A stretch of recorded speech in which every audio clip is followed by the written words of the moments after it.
I fished Langley Point and Sovereign Park a good few times during winter, but I hadn't fished the point itself during spring or summer, so it's about time I gave it a go. This is a record of 2 sessions in May at the far end of the venue, between the Martello Tower and the new apartments, which haven't yet appeared on Google Earth, but I think they're referred to as White Point. I'm not sure about the conditions, but I'm hoping for flatfish, so my rigs are chosen with that in mind, and I've brought the usual selection of worm baits. Blow lug that I've dug myself, large ones and the bits and small ones, which are kept separately.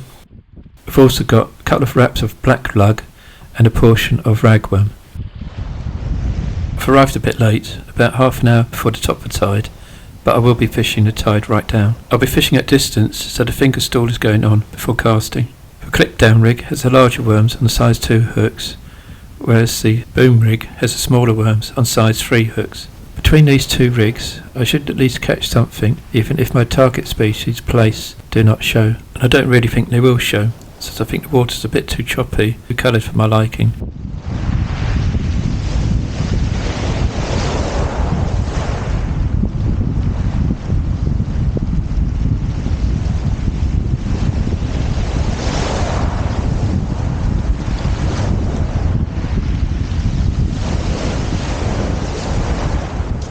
There's a fairly strong right to left tidal pull, so I'm making sure I'm casting my boom rig nowhere near where the other one has gone.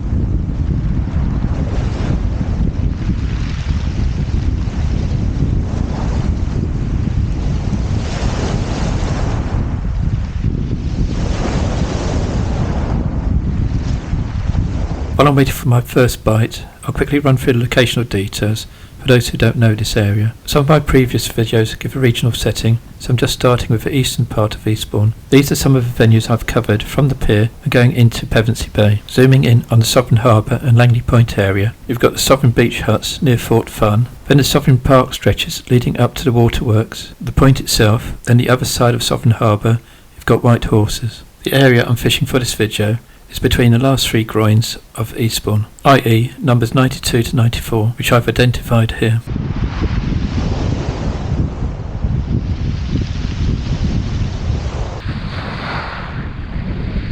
Well, it didn't take long for my first bite, which was a tiny little knock, and I decided to strike into it.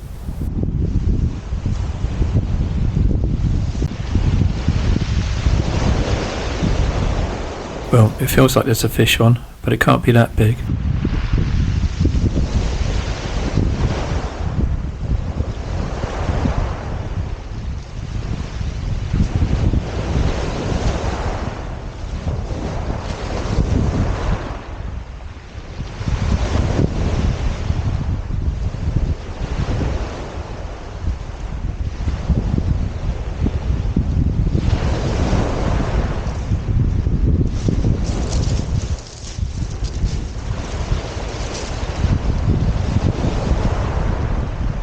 Well, I'm happy with that. At least it's a flatfish. Just need to check what it is though. Mottled colouring and no spots, so unfortunately it's not a plaice, but a flounder. And after a couple of years of not really catching any, I can't seem to get away from catching flounders. Not that I'm complaining. It took one of the larger worms on the top snood of his clip down rig.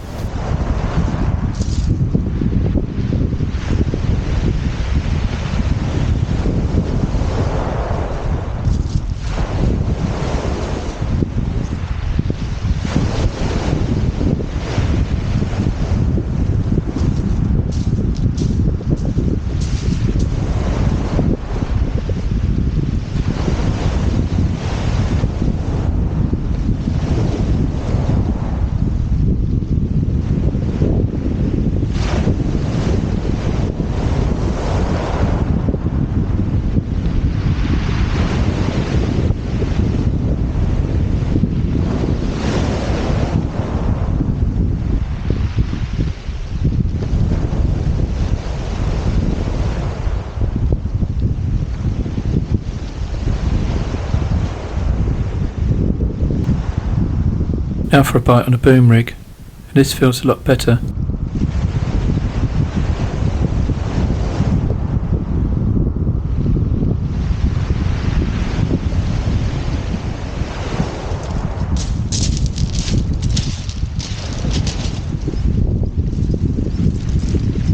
Unfortunately, whatever it was, sheds the hook close in.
The tide's about 3/4 of an hour down now, and I've got another fish on. Hopefully this one won't come off.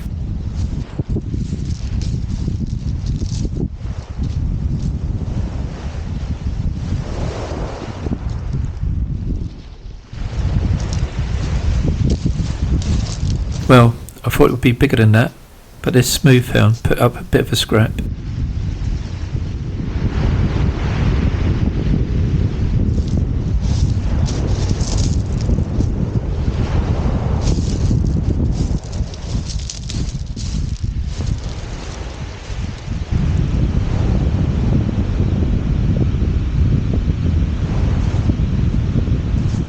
It's now time to move my gear down the beach.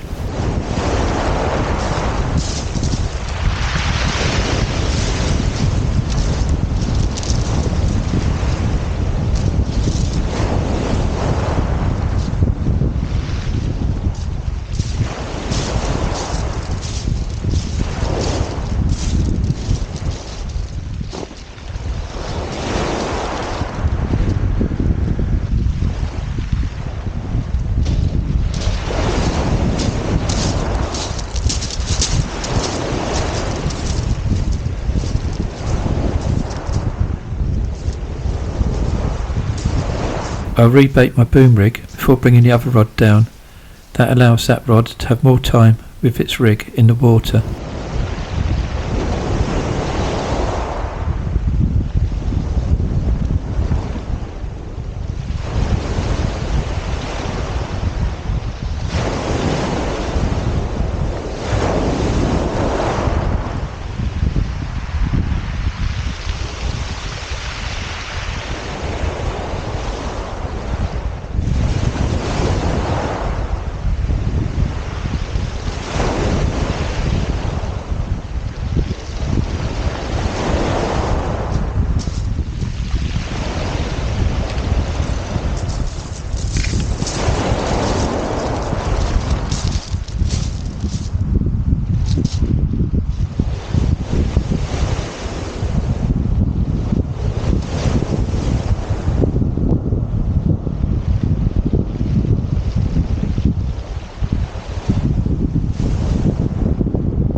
It's a lot quieter than I thought it would be, without there being a lot of action. I've only had the 3 bites so far.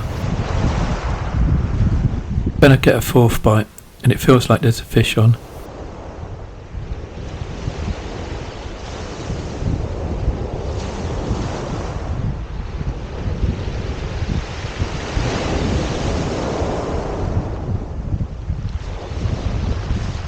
Well, the conditions did look good for bass, but I was hoping for something a bit bigger than that, and apparently there have been quite a few big bass caught here so far this spring.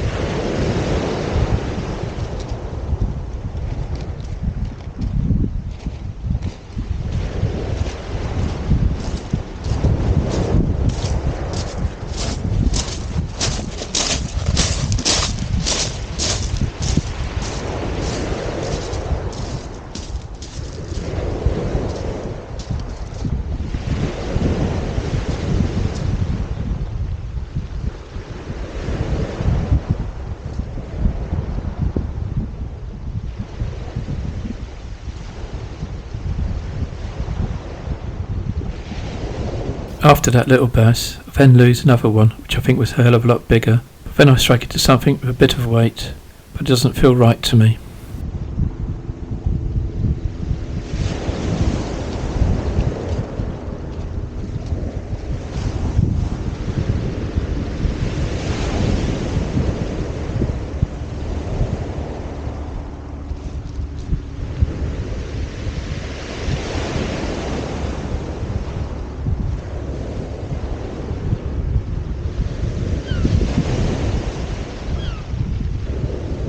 Well, I was dreading that, my first spider crab.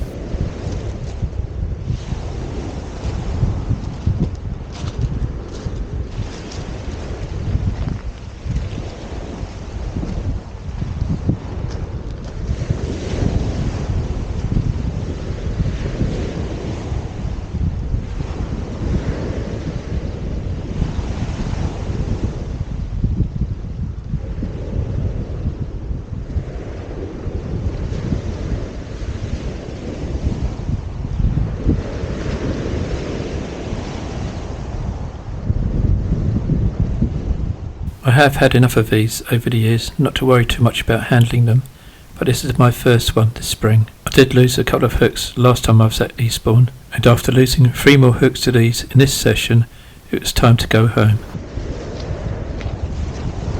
So I was a little bit disappointed with this session, just ending up with 3 fish, and I did lose a couple of big ones, but at least I did still catch 1 flatfish.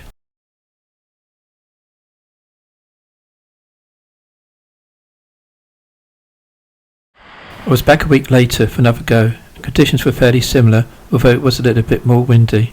So I've set up, tucking myself in behind one of the groins, the same gear as before, and pretty much the same bait, and the groin is conveniently acting as a table or waiter for my bait, and keeping it cool as well. I haven't been using my cool bag for a while, so it's useful to have this shade. I'll be sitting out in the sun though, and it's quite pleasant. The wind is from the west, and the groin is acting like a nice windbreak. For my ragworm, it's not of the best quality, it's still usable.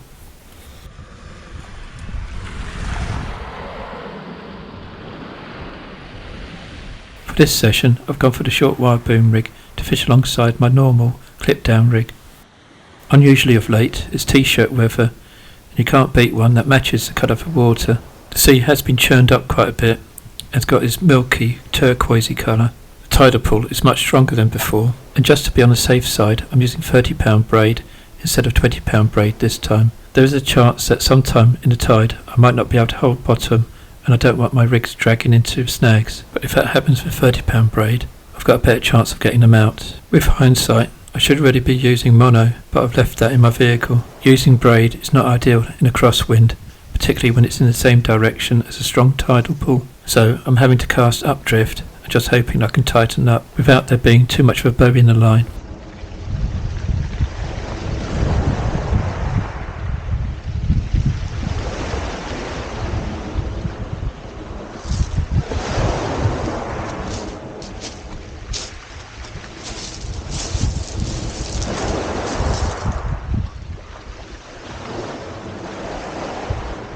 casting the boom rig in line with the end of the groin that I'm perched behind. However, I am expecting the rig to drift some distance to my left. This, together with a bow in line, means it's going to take a while to tighten up to the lead.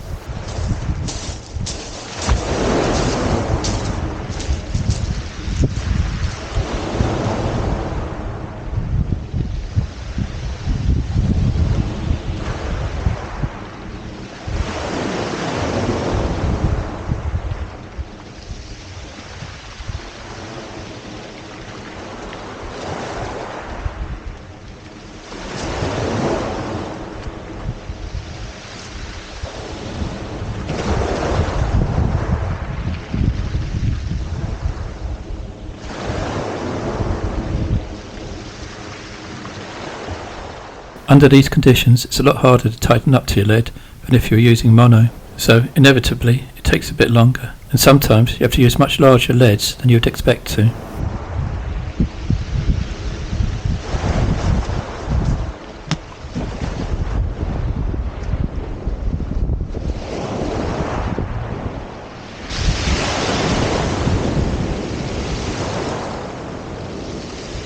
As you can see, it's difficult to get a bend in the tip of your rod. However, bites are still quite easy to spot since there's no stretch in the line, and there's a good knock straight after tightening up.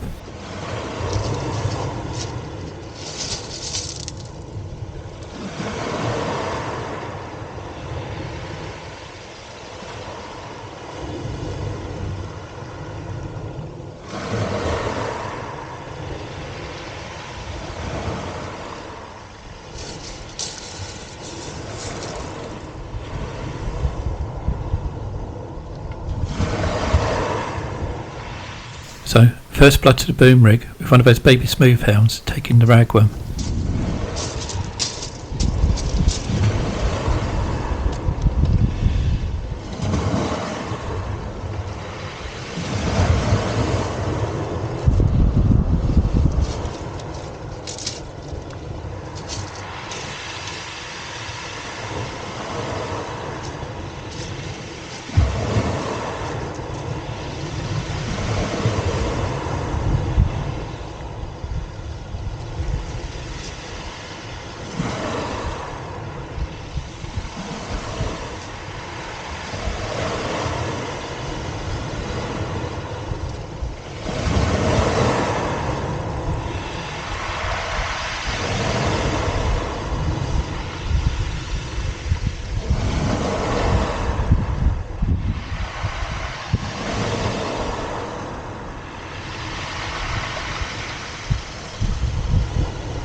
And there's a good bite on a clip down rig, having just tightened up to the lead.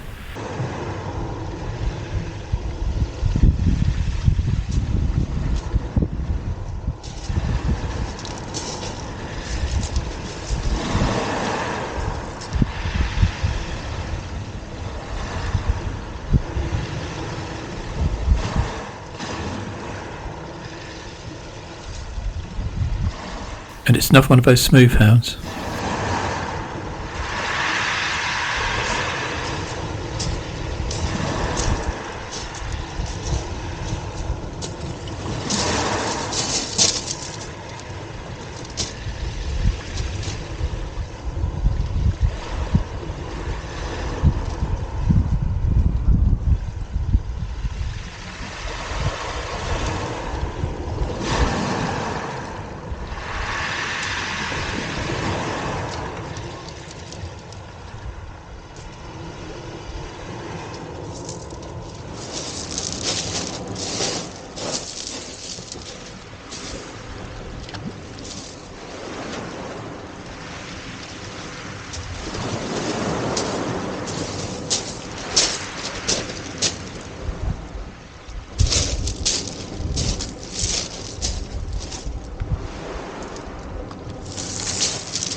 Although I didn't have to replace the bait before casting this rig out last time, it's time to change it now.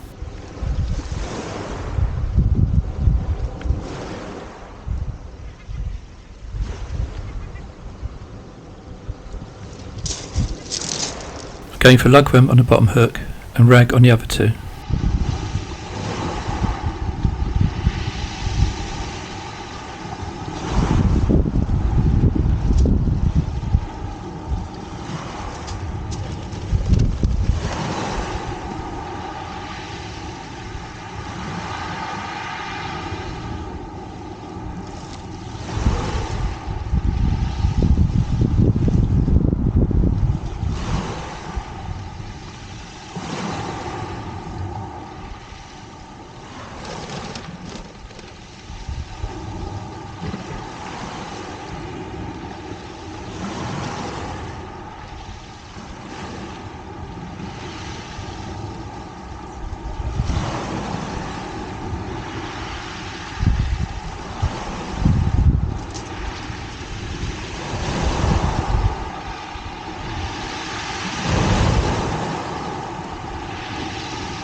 Before I can cast this out, I get a bite on a boom rig.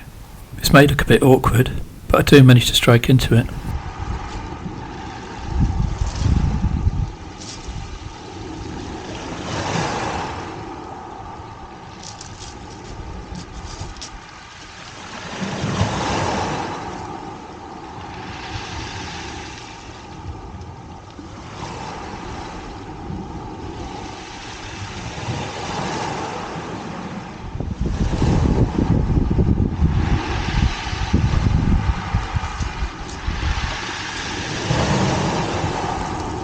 And it's a jumbo pouting.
Another smooth hound falls to the clip down rig.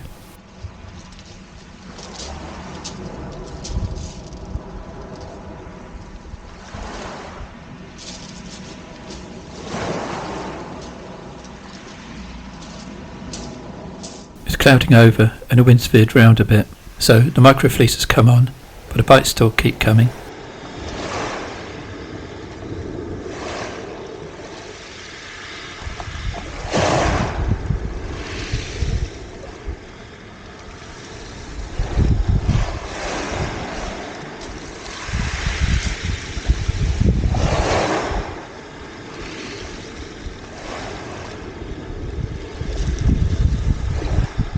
Yet another smooth hound, but there's also an unwelcome guest on the top snood. At least it's not as big as the one I had last time.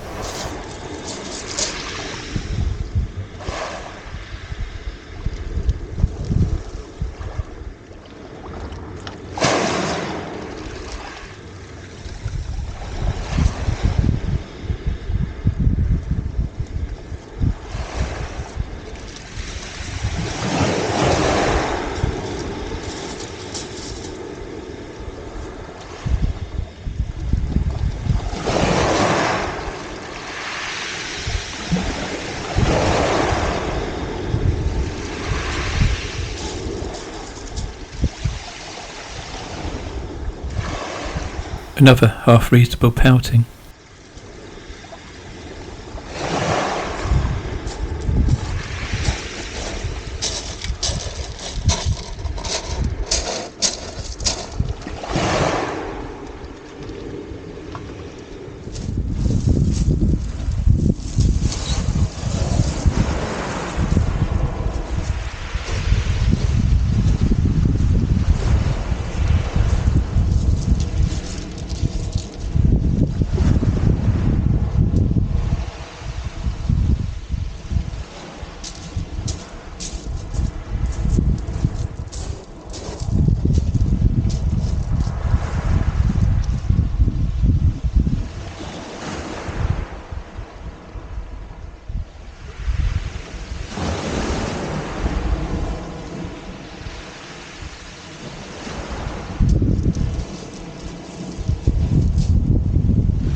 Well, there's a welcome change. A flatfish, and due to the conditions it's not going to be a plaice, but I'm still pleased to get a flounder. I'm a little bit disappointed it's not a sole, but it's only a matter of time before they start to show.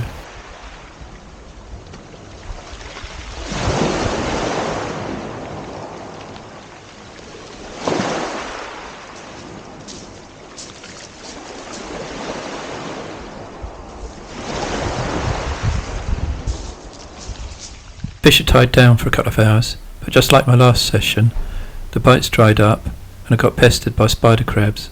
Although I didn't put any more in, I did manage to lose a couple more hooks. Nevertheless, it was still an enjoyable session with plenty of action. I was pleased with the general size of the pouting, and of course I'm happy to catch a flatfish of any type.